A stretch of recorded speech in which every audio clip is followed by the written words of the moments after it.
Very good morning to all of you. Now today our topic is atomic number, mass number and how to represent an atom. ठीक है, आज हम लोग इसको जानेंगे. This is from chapter Structure of the Atom of Chemistry. ठीक है, तो अभी तक हम लोग क्या जानते हैं? ठीक है, एटम के बारे में क्या जानते हैं? ये जानते हैं कि कोई भी मैटर वो क्या चीज़ से बना होता है?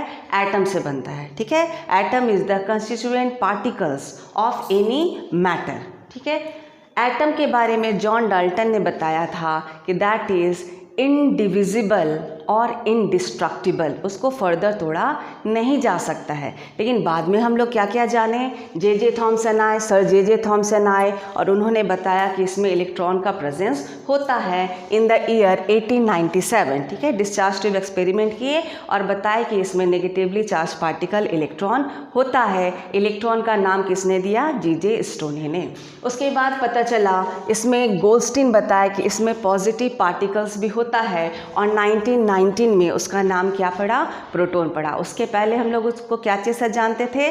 कैनल रेज या एनोड रेज. ये जानते थे कि कुछ पॉजिटिव पार्टिकल्स होता है, लेकिन 1919 में उसका नाम क्या पड़ा? प्रोटॉन. ठीक है, उसके बाद न्यूट्रॉन का खोज बहुत बाद में हुआ because neutron is the neutral particle. तो उसमें थोड़ा टाइम लगा. सर जेम्स चैडविक आए और 1932 में पता चला कि न्यूट्रॉन भी होता है एटम में. ठीक है, तो अब हम लोग क्या जानेंगे? एटम में इलेक्ट्रॉन होता है नेगेटिवली चार्ज पार्टिकल, प्रोटॉन होता है पॉजिटिवली चार्ज पार्टिकल्स और न्यूट्रॉन का प्रेजेंट होता है जो कि न्यूट्रल होता है. अब ये किस तरह से अरेंज है इसको भी बताने के लिए सबसे पहले सर जे थॉमसन आए, उन्होंने बताया. उसके बाद रदरफोर्ड आए और उन्होंने न्यूक्लियस का डिस्कवरी किया. रदरफोर्ड क्या बताया कि न्यूक्लियस होता है. ठीक है, एक एटम में क्या होता है? कोर में बीच में क्या होता है? न्यूक्लियस होता है और वो बहुत ही मैसिव होता है. उसमें सारा पॉजिटिवली चार्ज पार्टिकल वहीं पर सेंट्रलाइज होता है. ठीक है, और ये किस में बताया? 1911 में. तो ये तो हम कंफर्म हो गए. क्या कंफर्म हो गए? ये 1911 है. ये तो हम लोग कंफर्म हो गए कि इलेक्ट्रॉन रिवॉल्व करता है. ये भी रदरफोर्ड ने बता दिया था कि इलेक्ट्रॉन स्थिर नहीं है. यदि रुका रहता तो वो क्या होता? नेगेटिवली चार्ज बहुत ही हल्का पार्टिकल है. प्रोटॉन क्या होता है? मैसिव होता है. तो क्या होता? इलेक्ट्रॉन आके पॉजिटिव न्यूक्लियस में गिर जाता और ऐसा होता तो एटम स्टेबल नहीं रहता. But we know that atom is stable. इसका क्या मतलब है? क्या कंक्लूजन निकाले थे Rutherford? That electron revolves around the nucleus. Nucleus के चारों ओर घूमता है जिस तरह से सोलर सिस्टम में all planets revolves around the sun. ठीक है, तो ये तो सब कुछ क्लियर हो गया कि इलेक्ट्रॉन क्या है? चारों तरफ घूम रहा है और बीच में सेंटर में पॉजिटिव पार्टिकल्स है. ठीक है, और वो बहुत ही मैसिव है. ठीक है, लेकिन उसके बाद पता चला था कि नहीं, पूरा जो मास है वो पूरा इलेक्ट्रॉन और प्रोटॉन को ऐड करके भी पूरा मास नहीं हो पाता है. हीलियम का केस देखा गया. हाइड्रोजन में क्या था? एक प्रोटॉन एक न्यूट्रॉन. ठीक है, हीलियम में क्या था? 2 neutron and 2 proton and 2 electron. तो क्या होना चाहिए था? हाइड्रोजन का 2 यदि हाइड्रोजन रखते हैं तो हीलियम के मास के इक्वल आना चाहिए था, लेकिन ऐसा नहीं हुआ. ठीक है, तो फिर एक्सपेरिमेंट हुआ और पता चला कि कुछ ऐसा पार्टिकल और है जो कि न्यूट्रल है, जिसका मास किसके इक्वल है? प्रोटॉन के इक्वल है, लेकिन दैट इज़ न्यूट्रल. तब क्या हुआ था? न्यूट्रॉन का भी खोज हुआ था. तो अब हम लोग क्या जानते हैं और ये भी जानते हैं सारा मैसिव चीज़ कहाँ है? सेंटर में है, न्यूक्लियस में है. तो अब कंक्लूड किया जा सकता है कि एक एटम क्या है? एटम के बीच में न्यूक्लियस है जिसमें प्रोटॉन और न्यूट्रॉन रहता है और इलेक्ट्रॉन क्या होता है? चारों तरफ रिवॉल्व करता है. ठीक है, now see mass of proton कितना होता है? 1.67 into 10 to the power -27 kg. ठीक है, और यही क्या होता है? यही मास किसका होता है? न्यूट्रॉन का भी. तो न्यूट्रॉन और प्रोटॉन का मास कितना होता है? 1.67 into 10 to the power -27 kg. और इलेक्ट्रॉन का मास कितना होता है? 9.1 into 10 to the power -31 kg. तो देखा गया कि प्रोटॉन और न्यूट्रॉन के मास के रिस्पेक्ट में इलेक्ट्रॉन का मास ऑलमोस्ट नेग्लिजिबल. कितना है? 1/180 0.37 टाइम्स लेस है, ऑलमोस्ट 2000 टाइम्स लेस है। किसका मास? इलेक्ट्रॉन का। तो हम लोग क्या जाने कि जो भी मैसिव चीज़ है, जो भी मास है, वो किसके कारण है? वो प्रोटॉन और न्यूट्रॉन के कारण ही होता है। और जब चार्ज फाइंड किया गया तो देखा कि चार्ज इलेक्ट्रॉन और प्रोटॉन का सिमिलर होता है, 1.602 इंटू 10⁻⁻19 कूलम। ये चार्ज किसका है? इलेक्ट्रॉन का भी है, प्रोटॉन का भी है, जिसको 1 यूनिट चार्ज बोलते हैं। लेकिन क्या होता है, इलेक्ट्रॉन में वही चार्ज नेगेटिव होता है, प्रोटॉन में पॉजिटिव होता है, लेकिन दोनों का चार्ज इक्वल होता है, तभी तो एटम स्टेबल है। जितना नेगेटिव उतना ही पॉजिटिव, तब जाके न्यूट्रल होता है, and then atom is stable. ठीक है, तो हमारा आज टर्म क्या है? Atomic number, mass number. ठीक है, अब ये तो हम लोग जान गए, ठीक है ना, कि इलेक्ट्रॉन होता है, प्रोटॉन होता है, न्यूट्रॉन होता है। तो अब मास नंबर क्या है और एटॉमिक नंबर क्या है? ठीक है, ये भी हम लोग जानते हैं, पीरियोडिक टेबल में 118 एलिमेंट है और उसमें जो नंबर दिया गया है 1 से लेके 118 तक, वो क्या है? Atomic number. तो आखिर क्या नंबर है? एटॉमिक नंबर क्या नंबर है? प्रोटॉन का नंबर है, इलेक्ट्रॉन का नंबर है, कि न्यूट्रॉन का नंबर है, या किसी को मिला के है, या किसी को माइनस करके? उसको आज हम लोग जानेंगे कि आखिर ये एटॉमिक नंबर है क्या और ये मास नंबर है क्या।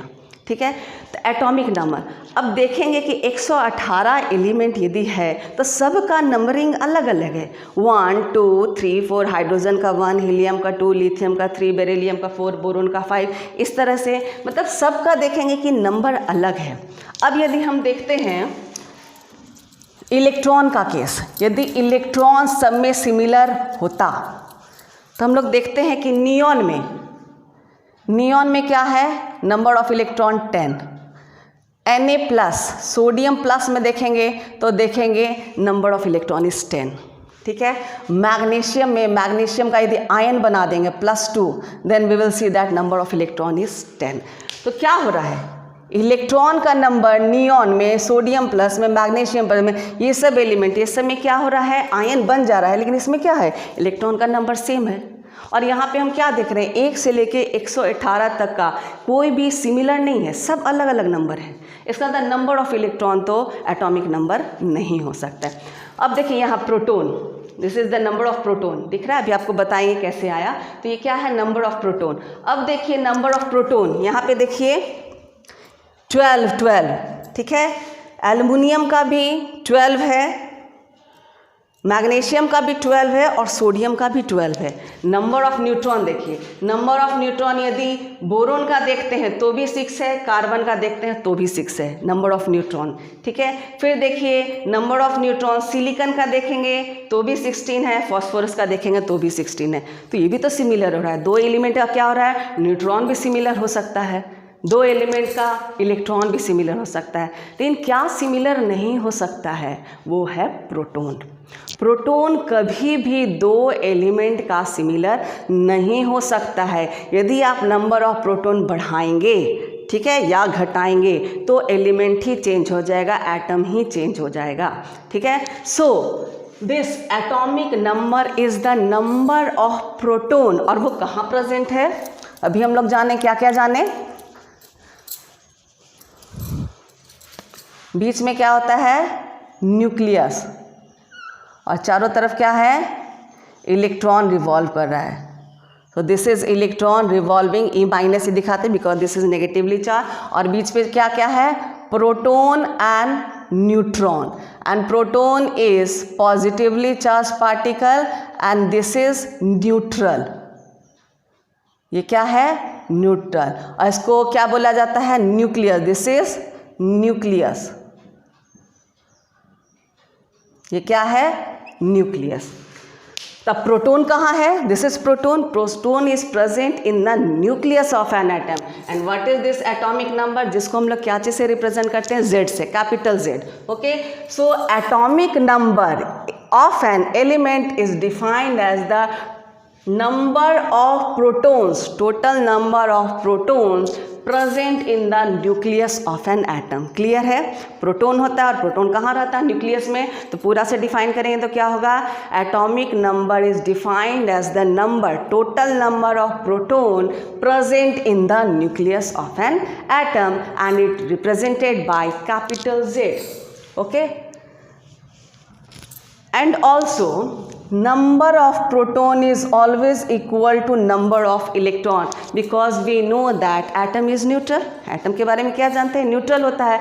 तो यदि आयन का फॉर्मेशन नहीं हुआ है, आयन के फॉर्मेशन में ये होता है कि इलेक्ट्रॉन बढ़ भी सकता है, घट भी सकता है. In case of cation electron कम हो जाता है क्योंकि वो लूज करता है. इन केस ऑफ एनायन क्या करता है? गेन करता है. In that case number of electron varies from the number of proton. लेकिन यदि एक एटम न्यूट्रल है, so number of proton is always equal to number of electron in an neutral atom. ठीक है, तो Z क्या है? Atomic number. What is atomic number? Number of proton present in the nucleus of an atom. And what is this proton? Proton is equal to the number of electron when it is an neutral atom.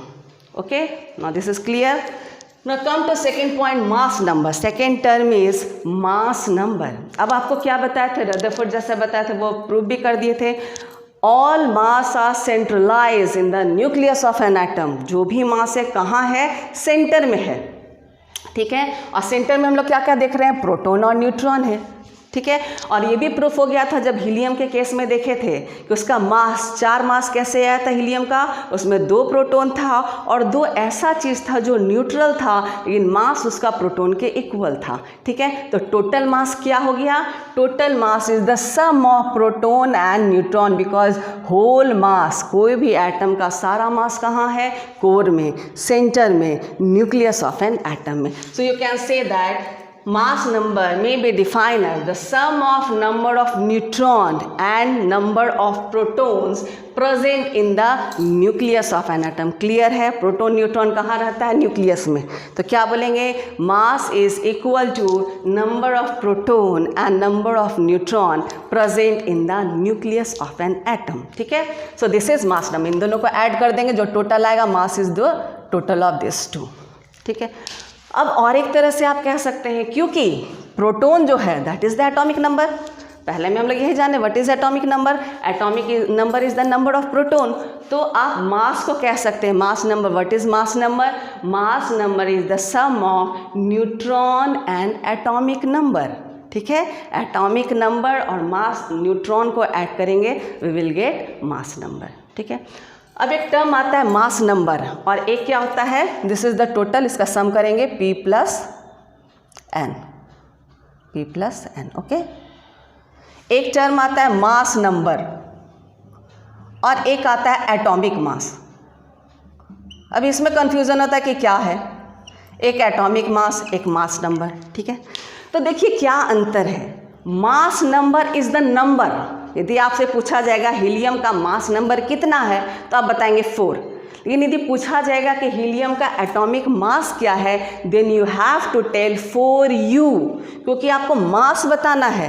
यदि किसी का मास बताते हैं, wait बताते हैं, आपको क्या करना होगा? उसका यूनिट लिखना होगा. तो क्लियर हो गया. मास नंबर यदि पूछा जाता है, ठीक है, तो नंबर बताएंगे. जैसे हीलियम का क्या है? हम लोग जानते हैं atomic number 2 and mass number 4. तो यदि पूछा जाएगा मास नंबर कितना है, what is the mass number of helium, then you have to say 4. लेकिन यदि पूछा जाएगा एटॉमिक मास क्या है, what is the atomic mass, then you have to write 4U, 4AMU atomic mass unit या U unified mass. ठीक है, तो इस तरह से आपको बताना होगा. Okay, now see how to represent. एक एलिमेंट को कैसे रिप्रेजेंट किया जाता है, एलिमेंट के एटम को किस तरह से लिखा जाता है. तो बीच में क्या करेंगे? बीच में लिखेंगे सिंबल ऑफ एलिमेंट. सबका कुछ कुछ सिंबल है. ठीक है, जो IUPAC के द्वारा दिया गया है सबका सिंबल है. तो क्या करेंगे? सिंबल को बीच में लिखेंगे. Symbol of element. ठीक है, सिंबल ऑफ एलिमेंट लिखेंगे. नीचे लेफ्ट हैंड साइड में सबस्क्रिप्ट में क्या लिखेंगे? Atomic number. ठीक है, और ऊपर सुपरस्क्रिप्ट लेफ्ट हैंड साइड क्या लिखेंगे? Mass number.